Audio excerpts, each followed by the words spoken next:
अली मियां Naqvi library के सामने जो सेंटर है बुलंद इकबाल साहब के, वहां पे रोजगार के ट्रेनिंग सेंटर, ट्रेनिंग दी जाएगी मुस्लिम नौजवानों का, सरकारी नौकरियां दी जाएंगी।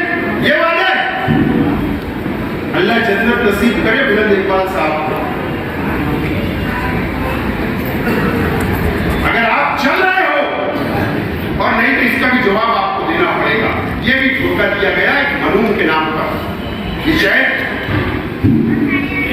बहुत सारी किसी वादे बुनकर भाई, मैंने पहले भी कहा, अगर ये कोई भूल रहे होंगे बुनकर भाई तो ये मैनिफेस्टो आप उठाकर देखो कि आपसे क्या क्या वादे किए गए, आपसे क्या वादा वफा किया गया, ये भी आप देखो।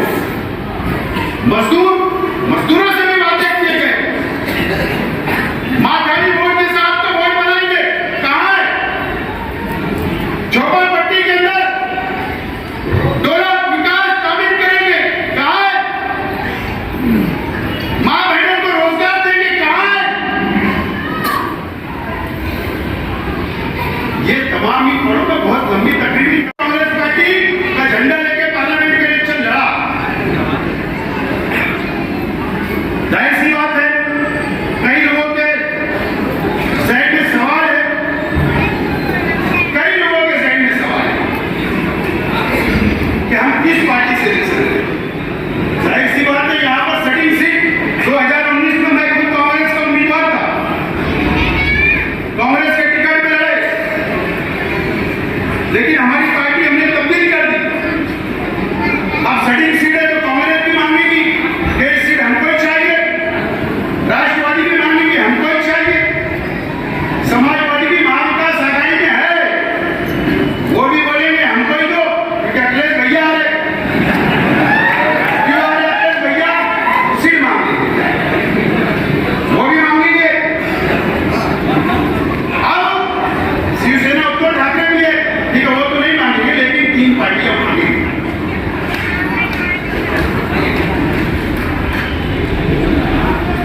मैं आज आप लोगों को एक बात साफ कर देना चाहता हूं कि महाविकास आघाड़ी हो, हमको सीट छूटे या ना छूटे, हम हर हाल में असेंबली इलेक्शन लड़ेंगे।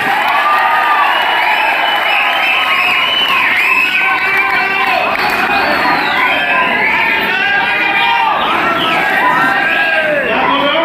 महाविकास आघाड़ी से अगर हमको सीट छूटे ना छूटे, हर हाल में असेंबली इलेक्शन लड़ा जाएगा और इंशाअल्लाह आपका साथ रहा तो मैं लड़ूंगा भी और जीतूंगा। हमको जहन बनाना है, सीट छूटे ना छूटे, ऐसा समझ लो कि हम आजाद हैं और आजाद का जहन बना के चल लो। कौन सा सिंबल, ये सिंबल, वो पार्टी, सब छोड़ दो, बस निकल लो, बाद में तय करेंगे क्या होगा। लेकिन आज ये जहन बनाकर कि सीट छूटे ना छूटे, हर हाल में इलेक्शन लड़ना है और वो तैयारी करके हम लोग आगे बढ़ना शुरू करो। शहर का हर फैसला सर आंखों पर। मैं आप वो 5 साल पूछना चाहता हूं शहर के आवाम से, क्या डेवलप हुआ, क्या कमी में तरक्की हुई, क्या वादे किए गए? अगर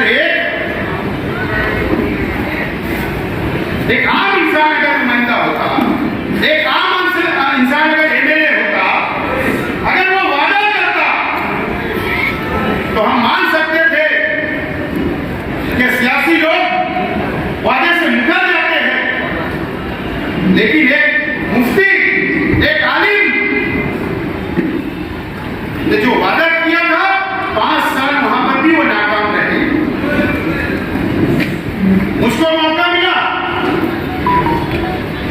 2014, 2019 तक मैं एमएलए रहा, शहर ने मेरा साथ दिया और मैंने क्या किया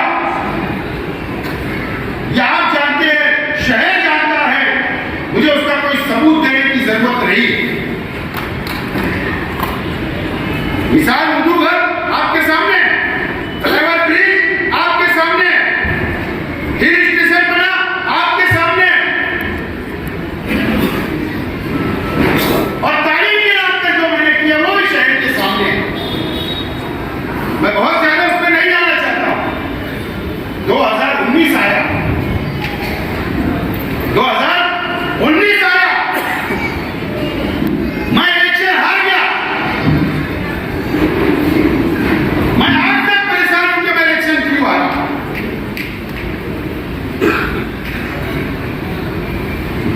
और मेरे अपने मुखालिफ में शहर के तमाम ही लीडरान,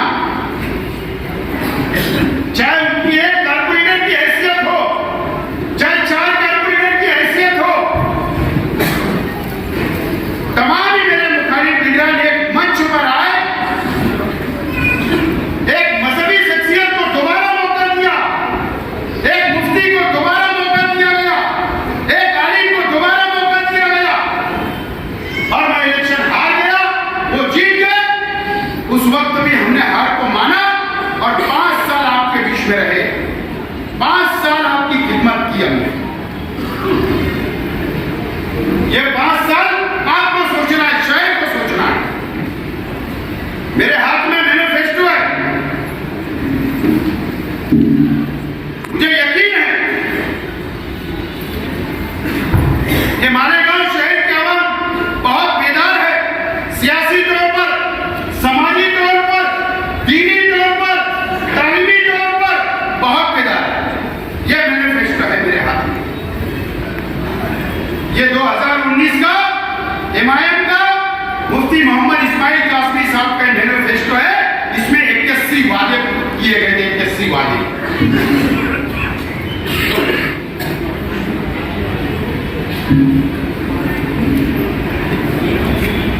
आज के एमएलए जामा मस्जिद के इमाम हैं।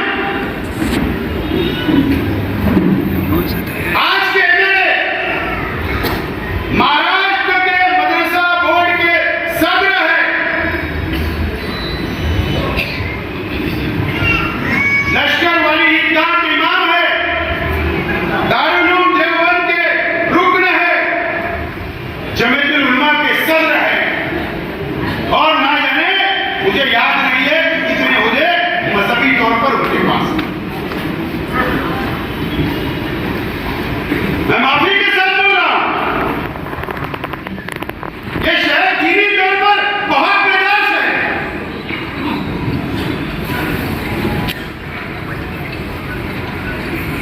बहुत बेदार है।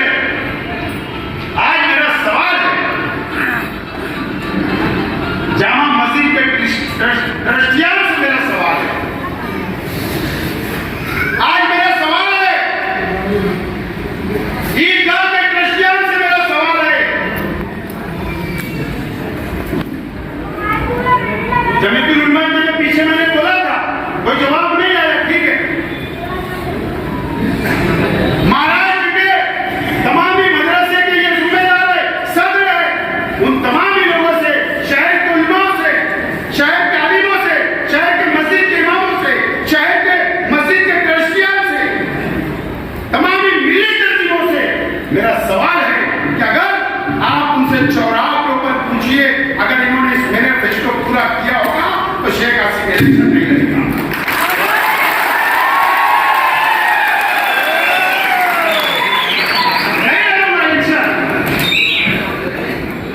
क्योंकि मुफ्ती का वादा था, अगर मुफ्ती झूठ बोल सकता होगा तो वो मुझको बोल दे, और अगर ये बता दो कि एक मुफ्ती कभी झूठ नहीं बोल सकता तो वो मुझे बता दो और शहर को बता दो। उनके फतवे हम मानते हैं, उसी फतवे पे चलते हैं। अगर कोई आलिम, कोई मुफ्ती ने फतवा दे दिया तो हम उसको मानते हैं, उस पर चलते हैं। और ये जो झूठ बोला गया शहर से 5 साल जो धोखा दिया गया, इसका जवाब कौन देगा? ये सवाल आज मेरा।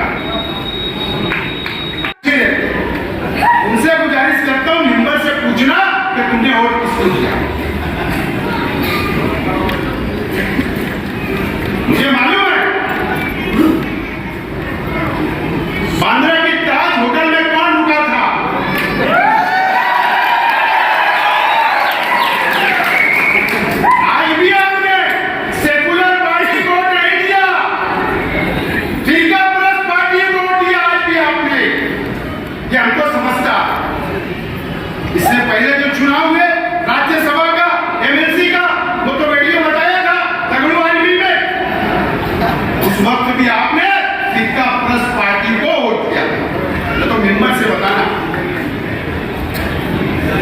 आपने जब बहुमत सिद्ध करने की बात आई, महाराष्ट्र असेंबली के अंदर स्पीकर का चुनाव था, मुझे पता यार, मेरा दिमाग काम नहीं करता, एक शख्स से इमाम से छूट गया था। गुलाबा की ताज रेसिडेंसी में जो होटल है, वहां पर वजीर आला से मिलने जाते हैं, और बाहर जब नासिक का एक कुलकर्णी नाम का पत्रकार है, एबीपी माझा का, वो उनसे सवाल करता है, शायद नाम भूल गया लेकिन एबीपी माझा का है। उसने पूछा कि आप यहाँ क्यों आए थे? क्या मुझे पता है? वजीर आला साहब से मैं मिलने आया था, मैं हट पे जा रहा हूं, उनको गलत फहमी ना हो। जैसा वैसी बात कहते क्या? मुझे बताओ ना, अरे तेरी पार्टी भैया अलग, उसकी पार्टी अलग, वो वजीर आला, तुम मुखालिफ में, उनसे मिलने क्यों, गलत फहमी क्यों?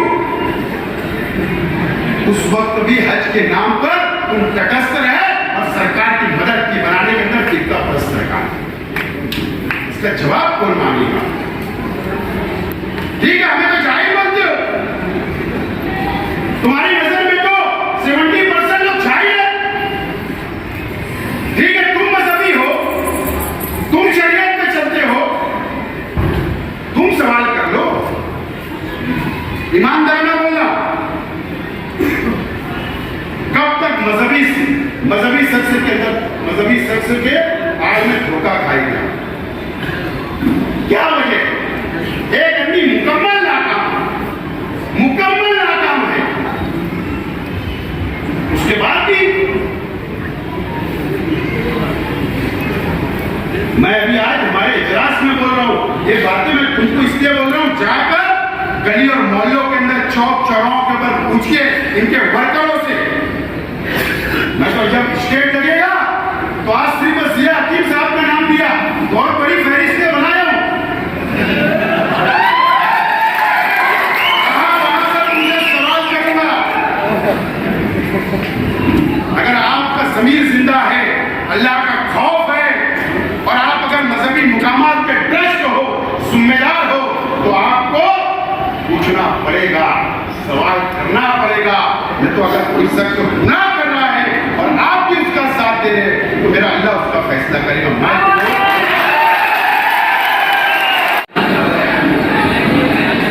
मुझे बताओ, ये शहर की लाखों और इस महाराष्ट्र की लाखों आवाम ने अपनी आंखों से देखा, और पुलिस के रिकॉर्ड पर है, कोर्ट के रिकॉर्ड पर है कि क्रॉस फायरिंग हुई, वीडियो है। सरकार बेवकूफ है क्या? क्या आप पुलिस को बेवकूफ समझते हो क्या? कि मैं असेंबली के अंदर बोल दूंगा, एक बाजू बोल दूंगा, दूसरी बाजू पता नहीं लेता। वहां बैठे हुए लोगों को पुलिस डिपार्टमेंट रिपोर्ट करता है, सब वहां पर ऑनलाइन जाता है। अगर आपको बोलना था ना, ईमानदारी अगर आप में होती, अगर आप बेईमान नहीं होते, तो आप दोनों बात बोलते कि दोनों का इंक्वायरी होना चाहिए। आपने वैसे नहीं होगा, आपने वैसे, ठीक है, आपको मुबारक। ऐसे आपकी डिमांड करने की कोई हमको जरूरत भी नहीं, ना तुम्हारी कोई हमको मदद की जरूरत। तुमसे पहले मैंने लेकर बहुत काले कर दिया, दिल्ली से नहीं गया क्या? स्पोर्ट्स मिनिस्टर से मिलने को एक बहाना था, 2 दिन ऐसी मुकाम करेंगे। तुम अलग बात है कि आप दिल्ली के महाराष्ट्र सदन में नहीं रुकते, आपके लिए जंग रुक जाता। कौन रूम बुक करते हैं मुझे नहीं पता है, कौन आपको दिल्ली से फोन आता है क्या अर्जेंट डालो रात को 2 बजे, मुझे नहीं मालूम है क्या। तो वही दिल्ली के अंदर मैं भी गया था, लेकिन मैं भी सदन में रुका।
से ये पूछे, मैं इंतजार कर रहा हूं,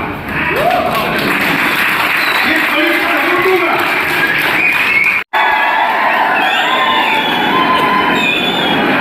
मैं बोल रहा हूं, मैंने ये सुना कि कोई मामला होता था, कोई मसाइल होते थे महाराष्ट्र में, तो दाऊद इब्राहिम का नाम अपोजिशन वाले लेते थे, बीजेपी के लोग लेते थे। लेकिन कल आपने भी सुना, महाराष्ट्र ने भी सुना और दुनिया ने भी सुना कि शेख हसीना को अटक करो, ऐसा सवाल हमारे शहर पे है।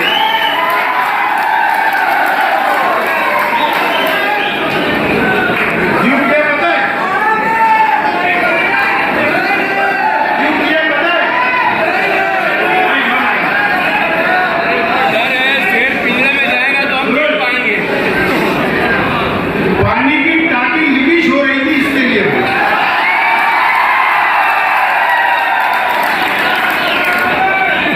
क्या? पानी की टाकी लीकेज हो रही थी तो उसको एमसील लगाने के लिए बोला।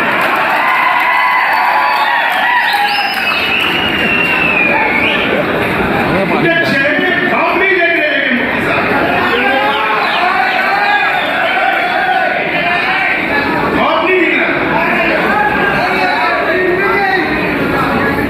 मैं इससे नहीं बोल रहा हूं, उनको अपनी जमीन खसकते नजर आ रही है असेंबली में, उनको अपनी जमीन खसकते नजर आ रही है।